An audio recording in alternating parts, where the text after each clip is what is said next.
Information about Donald Trump. The president-elect has sent out another barrage of early morning tweets today, accusing his opponents of making up the allegations. He's promised a report into the claims of Russian hacking within 90 days, as our North America correspondent Nick Bryant now reports. There are storylines that could easily come from a Cold War spy thriller and plot twists involving sex allegations and potential Russian blackmail that even the TV series House of Cards might bulk at. But this is reality, not a show, and the first episode of Trump the Presidency airs in just 1 week's time. For now, Donald Trump mainly delivers his lines on Twitter. He's a 140-character actor. It now turns out that the phony allegations against me were put together by my political opponents and a failed spy afraid of being sued. Totally made-up facts by sleazebag political operatives, both Democrats and Republicans. Fake news. Russia says nothing exists. Probably released by intelligence, even knowing there is no proof, and never will be. My people will have a full report on hacking within 90 days. On Capitol Hill today, lawmakers received a behind-closed-doors briefing on the unverified dossier and Russia's alleged interference in the presidential election. Can you tell us what happened? And many left demanding more answers. The American people are owed the truth, and there is a great deal of evidence to say that this is an issue of high interest to the American people, the strength, the integrity of our own democracy. And there's yet more intrigue. A senior U.S. official confirming today there were frequent contacts between Donald Trump's top national security advisor and Russia's ambassador here in Washington, and that those contacts took place on the day that President Obama expelled dozens of Russian officials in retaliation for the alleged hacking. It again raises questions about the Trump team's ties with the Kremlin. All this as Barack Obama performs his final acts, and one of them took his deputy completely by surprise. I am pleased to award our nation's highest civilian honor, the Presidential Medal of Freedom. It sealed their 8-year bromance. I can say I was part of the journey of a remarkable man who did remarkable things for this country. But Washington moves on. It's always been a city of political farewells. And this time next week, this capital, this country, will be under very different management. Nick Bryant, BBC News, Washington. Well, President Obama hasn't quite vacated the hot seat yet, but how much of his work will have been in vain? The US House of Representatives, where the Republican Party has a majority, has voted to begin the process of repealing Mr. Obama's landmark Affordable Care Act, known, of course, as Obamacare. Let's go live to Washington. The BBC's Laura Bicker is there. Laura, just tell us why there is such strength of feeling about this and what changes are we going to see now? Well, yes, you mentioned there President Obama trying to define his legacy in these final days, and his Republican opponents are trying to dismantle a key part of it. The Affordable Health Care Act, or Obamacare as it's better known, is one of these defining legacies of President Obama's time in office. He introduced an act which means that insurers have to insure those even with pre-existing conditions. Democrats say an extra 20 million people now have health insurance thanks to that act. But Republicans believe health costs are spiralling out of control.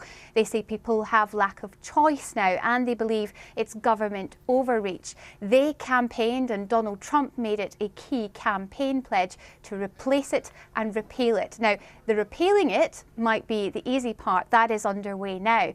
But replacing it is far more tricky. And that's because parts of it are still popular, including that mandate, which means that people with pre-existing conditions have to have health insurance. So they get health insurance which they otherwise wouldn't get. So there is a worry that if they pull that rug away, what will be left? So now we have even a few Republicans who are voicing their concerns. But Paul Ryan, the House Speaker and the senior elected Republican in the House, has already said that they will find a way to make a smooth transition, although we've yet to hear the details of that too. And can you just very briefly explain, because I think this has been the case with Obamacare all the way through the legal process, still to the rest of the world, they don't fully understand why it arouses such strong antipathy because, you know, for many people, for example, in the UK, used to the National Health Service, it seems like a good idea. Well, part of the problem is Republicans say that health insurance costs have risen because health insurers have to insure those with pre-existing conditions or those who wouldn't get insurance otherwise. That means that they have to spread the costs out, and that means that for some people insurance premiums have gone up, and that's why it's been such a contentious issue. But part of the problem is, how do you go about ensuring that those who don't have health insurance, who either can't afford it or don't have health insurance through their employers, get the health cover they need without taking and making sure that others who are paying for it, their costs go up. So that's the problem for both Democrats and Republicans. And there's a call now, even from committees who have so far been conservative. They've been calling on both Republicans and Democrats to come together to find a solution to that problem. Laura Bicker in Washington, thank you. Well, staying on health, but from policy to actual practice today, because a woman has died in the United States with an untreatable infection that could resist all available antibiotics. The case happened last year, but details have just been released in a report by the US Centers for Disease Control and Prevention. The woman was infected with a bug called Klebsiella pneumoniae, which normally lives in the gut without causing any disease. Helen Branswell is a senior writer on infectious diseases for Stat News, a website for health and medical news. She joins us live now from Boston. Thanks for your time. What do we know about this woman and why this particular bug resisted all attempts to clamp down on it? Well, some of the details obviously are not known. This, as is always the case, her name and personal details have not been released. What is known is that she was a woman who was in her 70s, a resident of Reno, Nevada, or that area, but had been spending quite a bit of time in India in the 2 years prior to her death. She had an accident of some sort, not clear what, and broke her femur in the right leg, which is the big bone in your thigh. After that, she developed a bone infection in that bone and also in her hip. And over the next couple of years, she was in and out of hospital a lot in India, as recently as last June, as a matter of fact. That's kind of a risk factor because India has quite a high rate of some of these superbugs that we were hearing a lot about lately. Then she went to the United States, showed up for care in a hospital in Reno and was quite sick, and they tried to cure her and could not. What does this mean and how worrying is it? Well, people have been warning for quite a while that we're running out of antibiotics, essentially, that the bacteria are evolving faster than we can produce new drugs. Health officials have been worried about it a lot. The reason that I was keen to write about this story, though, is because it sort of translates what seems sometimes like a theoretical risk into reality. I mean, this is happening. It doesn't happen daily, at least not in developed countries, but it is happening, and it is going to continue to happen, and at escalating rates. Is there any concern that the bug, the bacteria could have transferred from that woman in the US hospital treatment centres that she was being cared for? Sure, that would obviously always be a concern. The hospital seems to have caught fairly quickly that she had a multi-drug resistant bacteria, and they isolated her. And the healthcare team that worked on her used what are called contact precautions. They were wearing gowns and gloves and had to obviously wash their hands going out of her room. They've tested the healthcare workers. They've tested people who were in parts of the hospital near her. So far, there's no evidence that the bug spread, but experts are saying it's really only a matter of time before we see more of these bugs in our hospitals. Very worrying. Helen Branswell, thanks very much. Now, more than 65 people have died as a result of icy storms across parts of Europe. Snow and strong winds have hit much of the UK. Severe flood warnings are now in place on the eastern coast of England, with thousands of homes at risk.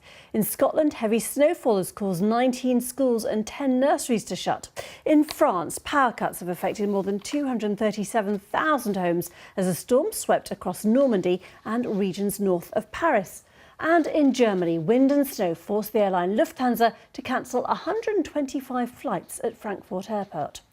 Well, the sudden cold snap is severely affecting refugees and migrants also in Europe. The United Nations Refugee Agency is urging governments to do more. The UNHCR said several migrants had died from cold and exhaustion in Bulgaria, and it called on Greece to move migrants from poor conditions on islands to better facilities on the mainland. Our correspondent Sean Grezchek reports. Desperate to get out of the bitterly cold waters, these just some of the 800 migrants and refugees that were rescued from the Mediterranean Sea yesterday. The Italian Coast Guard helped them off the 6 rubber boats they were trying to cross in. Freezing temperatures in Europe over the last week have caused the UN to call on governments to do more to help migrants. In Greece, the situation was so bad that this ship was sent to Lesbos at the request of the Greek Prime Minister to house migrants amidst health warnings that conditions at the main camp had become inhumane. Hundreds of others in Lesbos are being transferred to hotels. I'm afraid, but I don't know where I go. I'm afraid. This is to me. At the European Parliament in Brussels, a warning about how prepared the EU is for a further increase in numbers. We are making a call for Europe to prepare for possible new influxes. It may not happen, hopefully it will not happen, but we need to be prepared. We are very concerned that in a number of situations, Europe does not seem to have a plan A or plan B. Conditions are also tough at this migrant camp in Serbia. More than 1,000 men from Afghanistan and Pakistan are relying on one meal a day from volunteers and are having to wash outside in the cold conditions. Concern is growing that more migrants will die trying to survive these harsh conditions. Sean Grezchek, BBC News.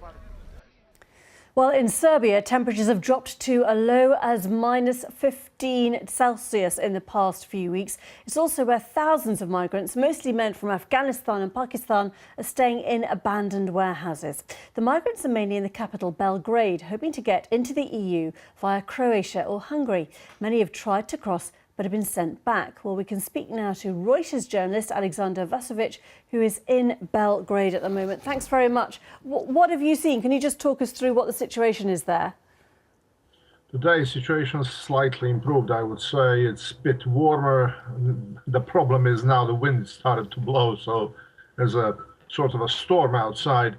I went to see migrants about 2 hours ago. There are still about 1,200 people in these warehouses, which are in practically in the very Belgrade center, near the main bus station. They are still in appalling conditions, I would say. They have no electricity. They have very little running water. They have, apart from some heaters provided by humanitarians, they have practically no heating. They are burning scrap wood they've found. They are receiving food from humanitarians every day. The problem is that it might not be enough for everyone. Now, the Serbian authorities are trying to convince them, at least some of them, to move to permanent or properly maintained government-maintained refugee camps. Many of them are refusing because they are trying, some of them even 2, 3, 4 times a week, to get to either a Hungarian or Croatian border and then to continue their journey to Europe. And if they were to go to the government camps, what would happen to them there? If they are in a government camp, they are registered, they sign a paper which states their desire to seek asylum in Serbia, and then they enter asylum procedure, which can last for quite some time. Some of them could be, at a later point, sometime in the future, deported to their country of origin if there's a possibility for that. But many of them simply do not want to do it. And nearly all of them that I met so far are saying that they are in Serbia only temporarily. It is just one stop in their journey. So And the problem is the camps are overcrowded. Is your sense from talking to them that they are, a mixture of economic migrants and, genuinely fleeing, refugees, or is it difficult to tell? That is also a problem. It is difficult to tell, particularly now. Last year, and it was fairly, and in 2015, it was fairly clear. There were people fleeing from Syria, from Iraq, people from Afghanistan in areas that were affected. That were affected by fighting with Taliban. Now the problem is most of these people are from Afghanistan. It appears that some of them are coming from areas where there are no Taliban at all, or there are people from Pakistan, or there are people from Bangladesh. So some of them are truly refugees, others are economic migrants. It's really difficult to tell.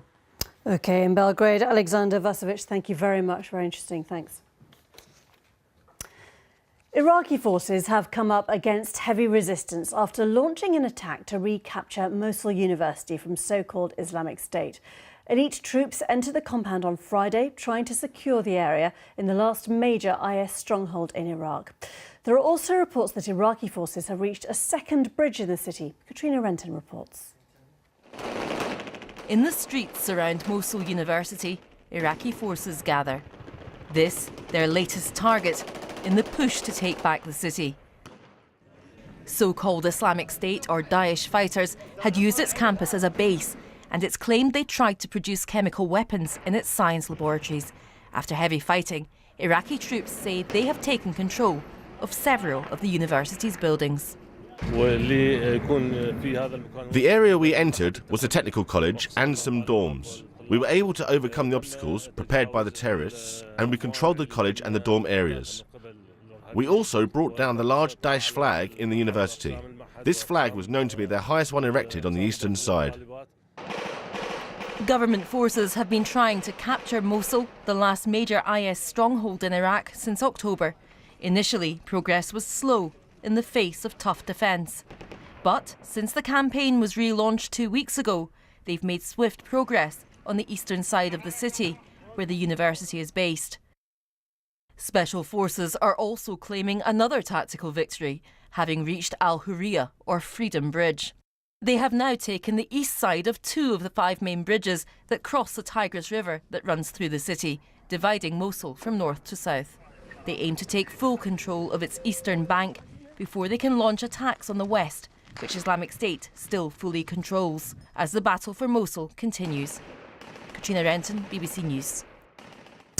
Now, French authorities have launched an investigation into car maker Renault over allegations they tried to cheat emissions tests with some of their diesel vehicles.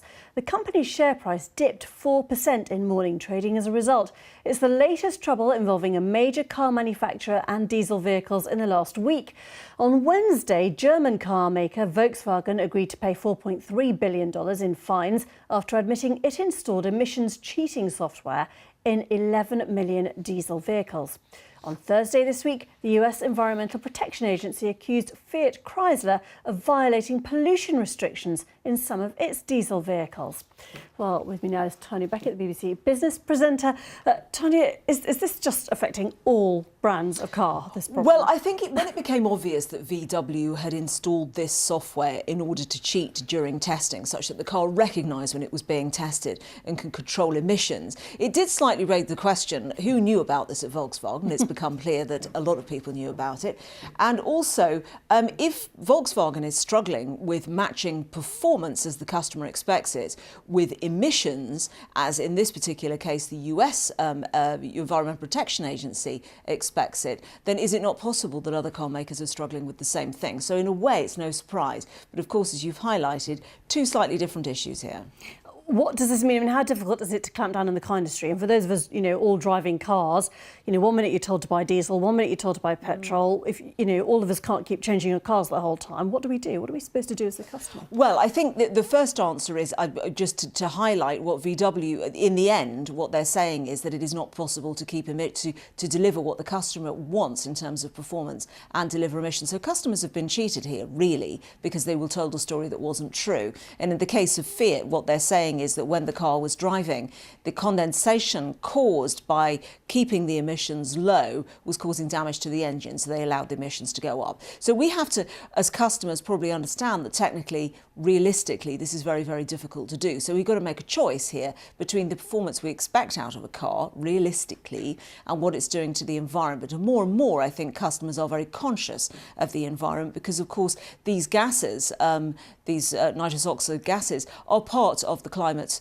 problem. So we have to recognise that, and we know that in a big city like London, many people have problems with their lungs. OK, Tanya, thanks very much. They are unlikely saviours, but Elvis Presley, ABBA and Bob Marley are helping to revive the fortunes of small outback towns in Australia. Their enduring music, fashion and legend have spawned festivals that are reversing the demoralising effects of drought and economic decline. Well, the most glittering take place this week in Parkes, a farming community 350 kilometres west of Sydney. Phil Mercer reports.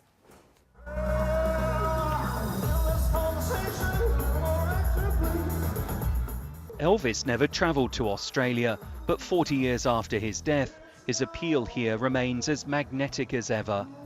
The annual festival in the farming town of Parkes, 350 kilometres west of Sydney, is celebrating its 25th anniversary.